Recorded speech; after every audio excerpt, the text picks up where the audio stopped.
Alright, YouTubers, welcome back to War Thunder with the Angry Nerd. Today we're going to be taking a look at the Panzer III J. Now we're doing the Panzer III because I did earlier videos on the Panzer IV and I went back and did the Panzer II, so now we're splitting the difference. We're going to fill out with the Panzer III J. The Panzer III J sits in the German tech tree, the third vehicle down. It's your last Panzer III that you get before you go to Tier 2 with the long 50mm. This has the short 50mm. The Panzer III was the common name for a medium tank used by Germany extensively in World War II. The official German designation was Panzerkampfwagen III, translating as Armored Fighting Vehicle. It was intended to fight other armored fighting vehicles and serve alongside the infantry support Panzer IV. On January 11, 1934, the following specifications were laid down by the Army Weapons Department for a medium tank with a maximum weight of 24,000 kilograms or 53,000 pounds and a top speed of 35 kilometers per hour or about 21.75 miles per hour. It was intended as the main tank of the German panzer divisions, capable of engaging and destroying opposing tank forces. At the time, it was widely held that tanks would be used in two ways: supporting infantry against other infantry and in direct combat against other tanks and lighter vehicles. It was the infantry in prepared defenses and equipped with anti-tank guns that presented the biggest threat to armor at the time.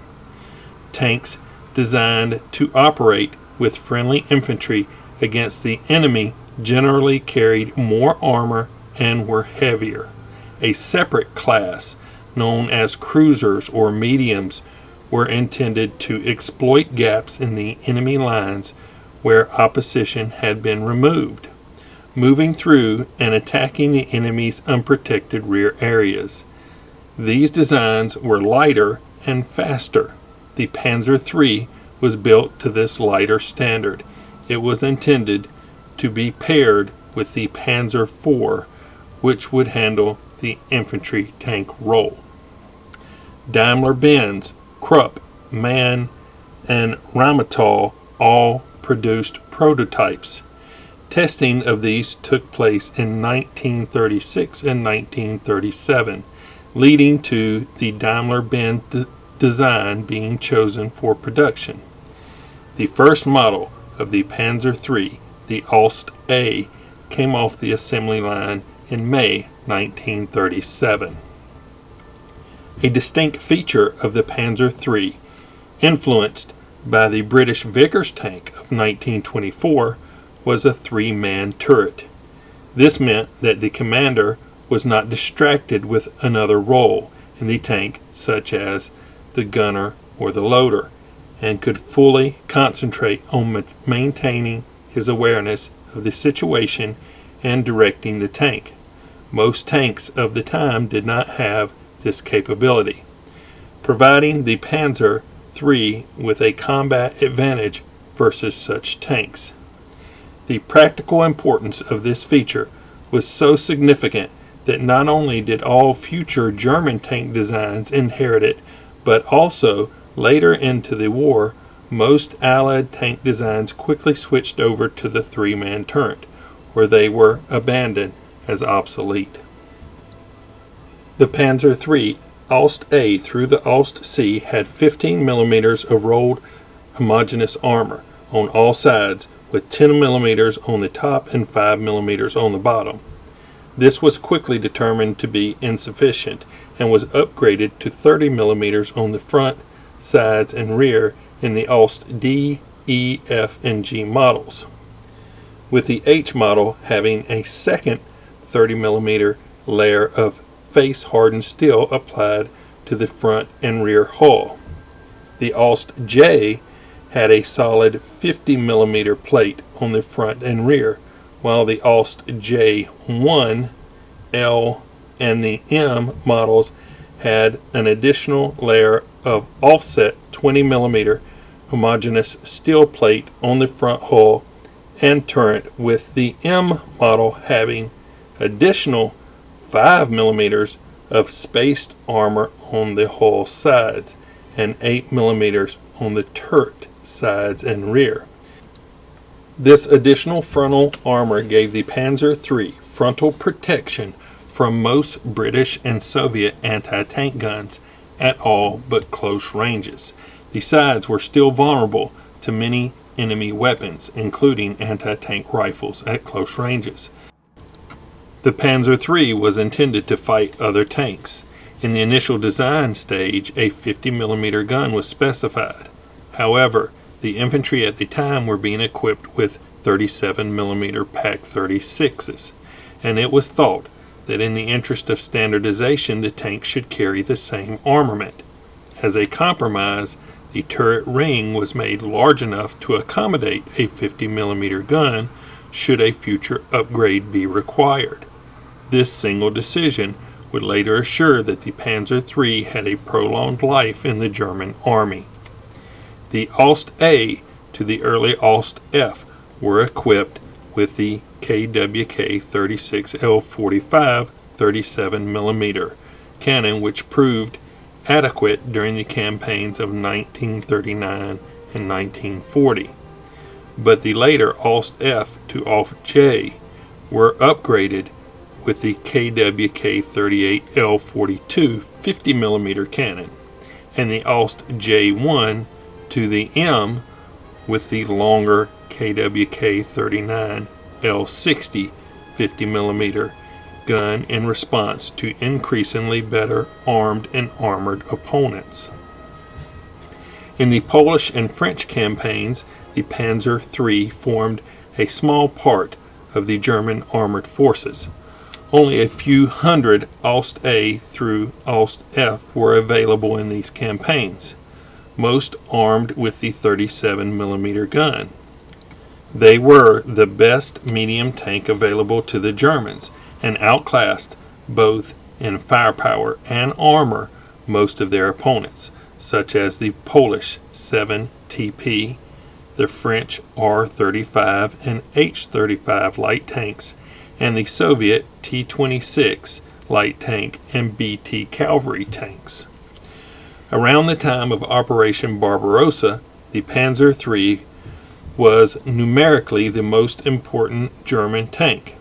At this time, the majority of the available tanks, including the rearmed Ausf E and Fs, plus new Ausf G and H models, had the 50 millimeter KWK-38L42 cannon, which also equipped the majority of the tanks in North Africa. Initially, the Panzer IIIs were outclassed and outnumbered by Soviet T-34 and KV tanks. However, the most numerous Soviet tanks were the T-26 and BT tanks. This, along with superior German tactical skill, crew training, and the good ergonomics of the Panzer III, all contributed to a rough 6-to-1 favorable kill ratio for the German tanks of all types in 1941. With the appearance of the T-34 and KV tanks, rearming the Panzer III with a longer, more powerful 50mm gun was prioritized. The T-34 was generally invulnerable to frontal engagements with the Panzer III until the 50mm Kw-39L60 gun was introduced on the Panzer III Ausf J1 in the spring of 1942. The gun was based on the infantry's 50mm Pak 38 L60. This could only penetrate the T-34 frontally at ranges under 500 meters. The Panzer III was only a threat against KV tanks if armed with special high velocity tungsten rounds. By 1942, the Panzer IV was becoming Germany's main medium tank because of its better upgrade potential. The Panzer III remained in production as a close support vehicle. The Ausf N model mounted the low velocity 7.5 centimeter KWK-37L24 gun, the same used in the early Panzer IV Ausf A to Ausf F models. These guns had originally been fitted to the older Panzer IVs and had been placed into storage when those tanks were up armed to the longer versions of the 75mm gun. In addition to counter anti-tank rifles in 1943, the Ausf L version began the use of spaced armored skirts around the turret and on the hull sides. However, due to the introduction of the up-gunned and up-armored Panzer IV, the Panzer III was, after the Battle of Kursk, relegated to secondary roles, such as training, and it was replaced as the main German medium tank by the Panzer IV and the Panther. The Panzer III chassis was the basis for the turretless Stug III assault gun, one of the most successful self-propelled guns of the war, and the single most produced German armored fighting vehicle design of World War II. The Panzer III was used in the campaigns against Poland, France, the Soviet Union, and in North Africa, and a handful were still in use in Normandy, Anzio, Norway, Finland, and in Operation Market Garden in 1944. Production of the Panzer III ended in 1943 with a total of 5,774 units being produced. Even though the Panzer III was no longer being produced, its capable chassis provided hulls for the Stug III assault gun. By the end of the war, the Panzer III saw almost no frontline use, and many vehicles had been returned to the factories for conversion into Stug assault guns. These were in high demand due to the defensive warfare style adopted by the German army by then. Now in War Thunder, the Panzer III Ausf J is a rank 1 with a battle rating of 2.7. It has a 300 horsepower engine propelling the 21.3 ton vehicle to a top speed of 33 miles per hour. It comes equipped with a KWK-38 50mm cannon with a reload time of 4.2 seconds. Now the Panzer III J is an upper Tier 1 vehicle in the German ground forces tech tree. It is neither quick nor nimble, and the turret has a very slow traverse speed. The 50mm gun can penetrate anything at its battle rating, including the T-34, provided you're close enough. The problem I found with this vehicle is its matchmaking. I consistently got put into games with battle rating 3.7 vehicles, a full tier above its 2.7 rating, such as M4 Shermans, Panzer IV F2s, and KV-1s. The main key to success with this vehicle is to pick on someone your own size or smaller. Carry a good mix of ammo and use the best ammo for the target. Over penetration can get you killed by lighter vehicles. Adopt a supporting role when facing higher tier vehicles. Work for flanking shots aiming at the enemy's weak spots, such as viewports, machine gun ports, and ammo stowage racks. Don't be afraid to run away, as your armament and armor is not enough to slug it out with most Tier 2 vehicles in a face-to-face fight. So, now that we have had a lengthy discussion on the Panzer IIIJ, why don't we jump into a battle and see what we can do with this vehicle. Okay, what are we gonna get?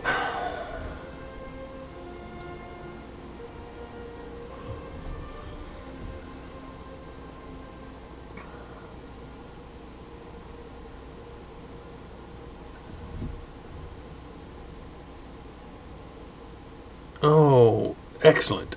White Rock Fortress. It is one of my favorite maps.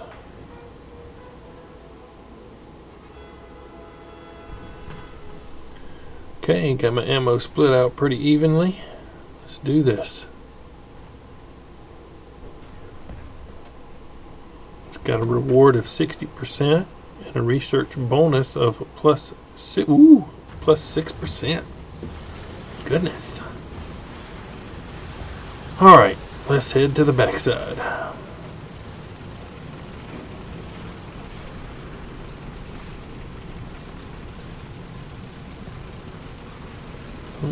Panzer IV up there on the hill beside me. Yeah.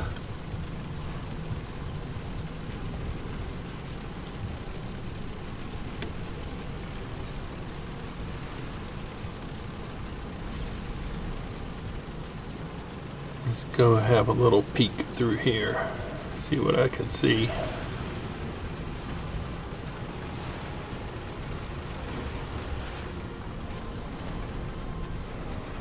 All right. Oh wait. Somebody's shooting at me. Somebody hitting me. Oh, that ammo's not gonna penetrate that M3 Lee.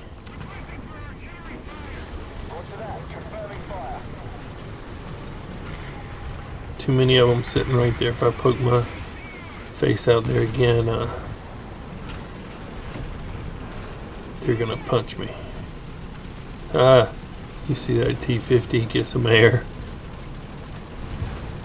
but I don't want to be sitting right on top of the hill right in front of everybody. I'm gonna come around to the flank.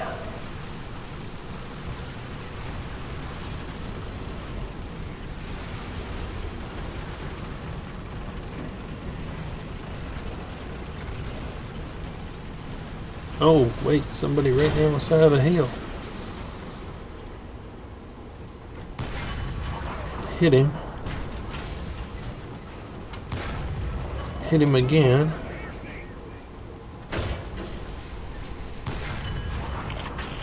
Hit him again.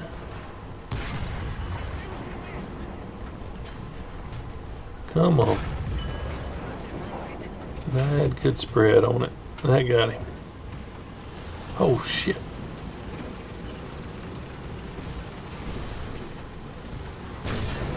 Dang it, dang it. They did some good penetration. Trying to go for the driver's viewport and I missed it. And I missed it again, but it looks like I killed the driver. There we go. I killed the driver. I switched. Oh, somebody else, an M3 Lee up here on the hill. Oh. He just got smoked. Literally.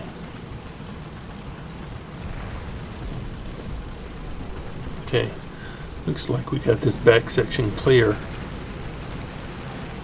See if I can come up around here and take some little pot shots through this gap up here.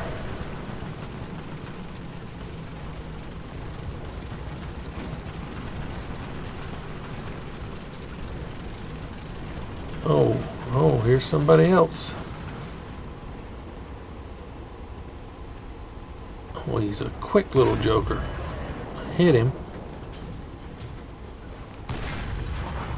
Hit him again. And again. I had to switch ammo. That had good spread, and that took him out. Oh, crap. Trying to aim for that driver's port again. Oh, there's two people. Oh, I got him. Lower glacis. M2.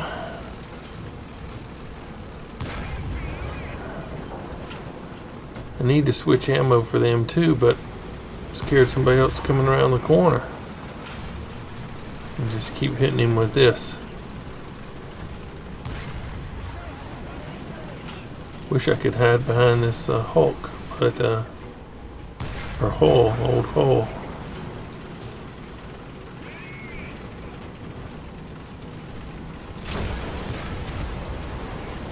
I'm over penetrating him. Hit him with some machine gun.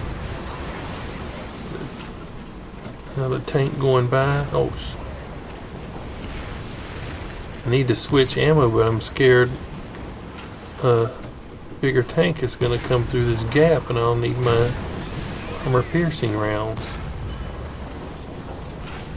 See, there goes a T-50. I just couldn't get him. Probably a good thing I don't need both of them after we got it.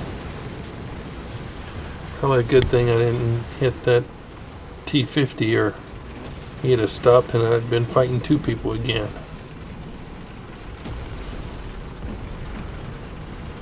Just turn it around, see if we can catch some of these guys in the open area over here.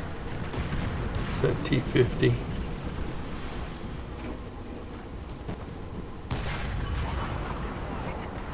Like I got his commander.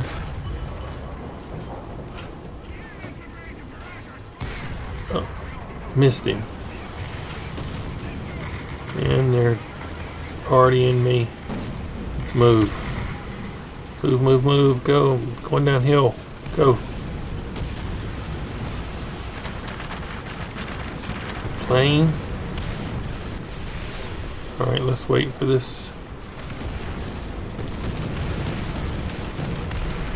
Alright, let's go. Oh, shoot, I wasn't expecting a second barrage.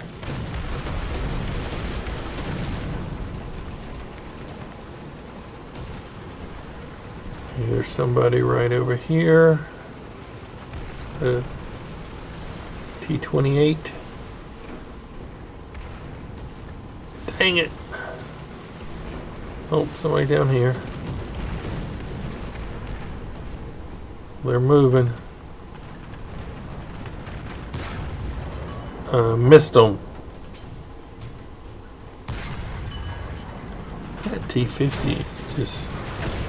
Oh, shoot, shoot. Somebody's hitting me. Who's hitting me? Who's hitting me? Somebody up on the hill there.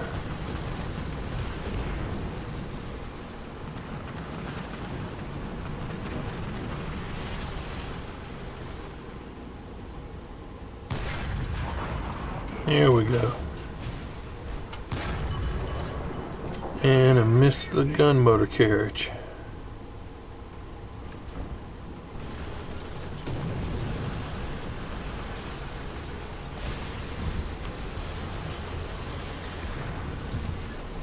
Let's take an air battle. See if I can clear up a spot here. Just back away from this corner in case anybody's coming around. Trying to see where I am to get any tanks away from me. Dang it. Fighter on my tail.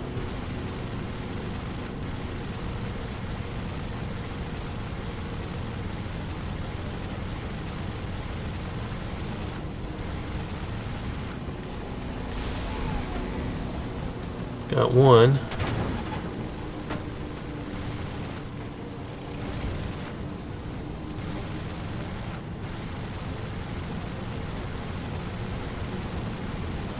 a couple more.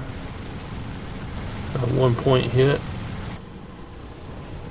Okay, here we go.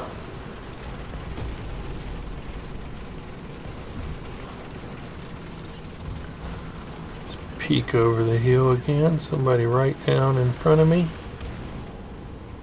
Oh shoot, I can't get that barrel down. Ah, and he's dead. Dang it, man.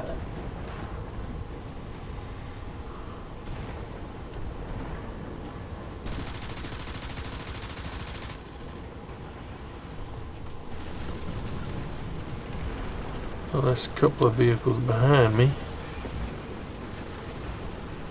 And somebody to the left of me again. Indecision.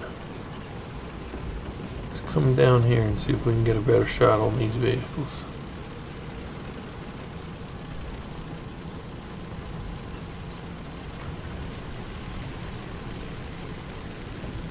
Stay into just the back side of this ridge so that I can't get sniped from over there at the castle area.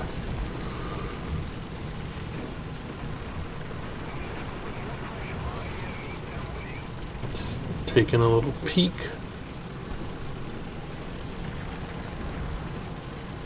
Instead of coming up in front of their guns, I'm going to come on down a little bit. See if I can snipe at them from the back.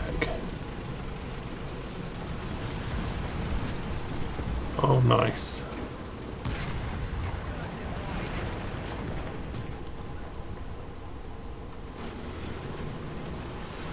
Can't really see him.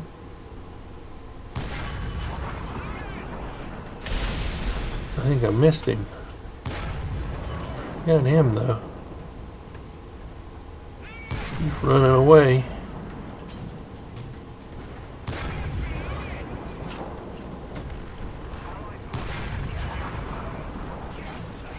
There, that had a good spread on it. There we go.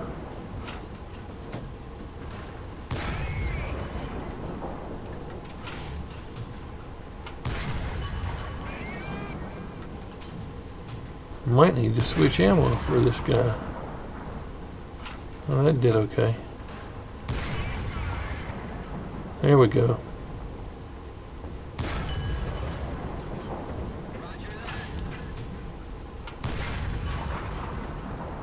Dang it, man. Die. There we go.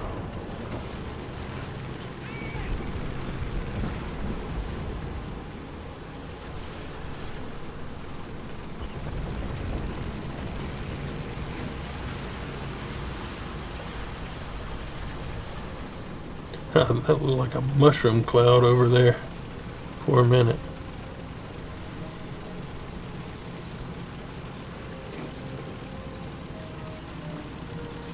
Still looking for stuff to shoot at.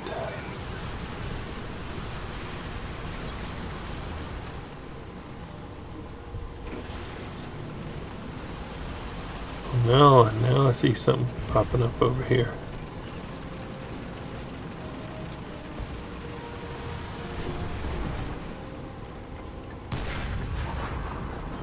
Oh, he's invulnerable still.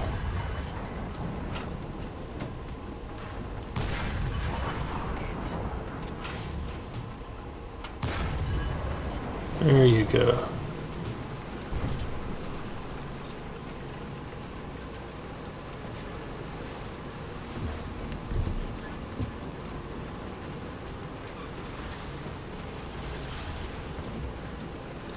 Yeah, if you're sitting in front of people when they spawn in, I don't know, it's like 15 seconds or something, but you can't hurt them, but they can pound you during that time. So don't sit in front of the spawn.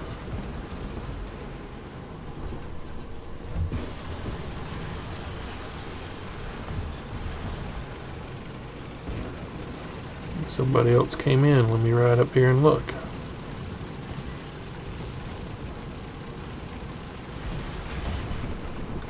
What in the world?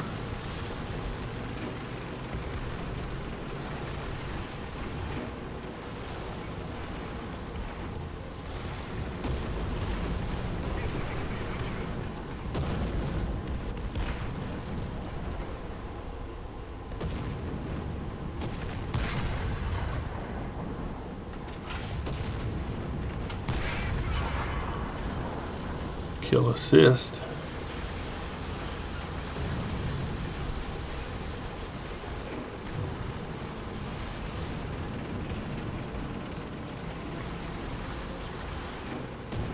Let's check the stats for a second. So yeah, if they've overrun your spawn, select a different one. Don't keep spawning in the middle of people. It's just suicide. Alright, let's see what we did. Destroyed 9 ground units.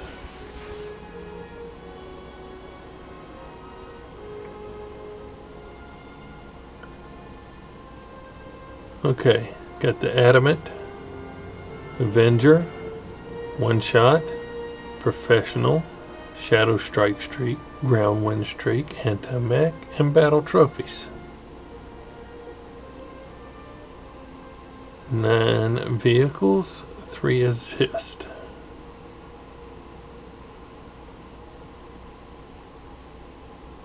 Yep, 9 player kills, 3 assist.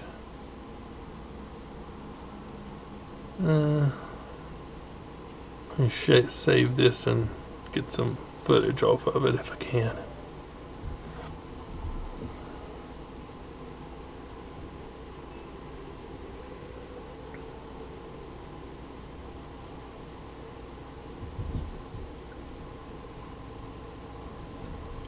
All right, that'll work. That'll do, pig. Woohoo! Look who just got a Panther. Excellent. Yes, I believe I will purchase it for $230,000. We'll put it in crew slot number 1. That's where I put everything. Oh, let's see. I haven't reviewed any Tigers yet, so I don't need another one. I hadn't done any Panthers. I still got plenty of Panzer IVs to do, so I'm no hurry to get that. Let's do a Stug. Haven't reviewed any Stugs. Very nice, but let's go back to the Panzer III J. Okay, so in wrap up here, the Panzer III J, yeah, can't really slug it out with any of these tier 2 vehicles, so just be careful about that. You saw me over penetrating that M2. I don't know how many times I shot that thing. I was just going through it, but I was scared to switch ammo because I thought something else would be coming around the corner that I might need more penetration for. Down in the description, I'm going to leave a link for my Twitch account, my Facebook, and my Twitter. If you would do me a favor and hop on over to my Facebook page and my Twitter account, I only have 20 likes on my Facebook page. That's not even good enough to let me look at like the analytics. You gotta have 30 to even look at that stuff. So, and I think I only have like 2 followers on my Twitter account. There's 900 and something of you watching my YouTube channel. So if you don't have anything better to do, hop on over there and give me a like and a follow. I would really appreciate it. But back to this, if you liked the video, like it. If you didn't, don't. Subscribe if you would. But as always, thanks for watching. Nerd out.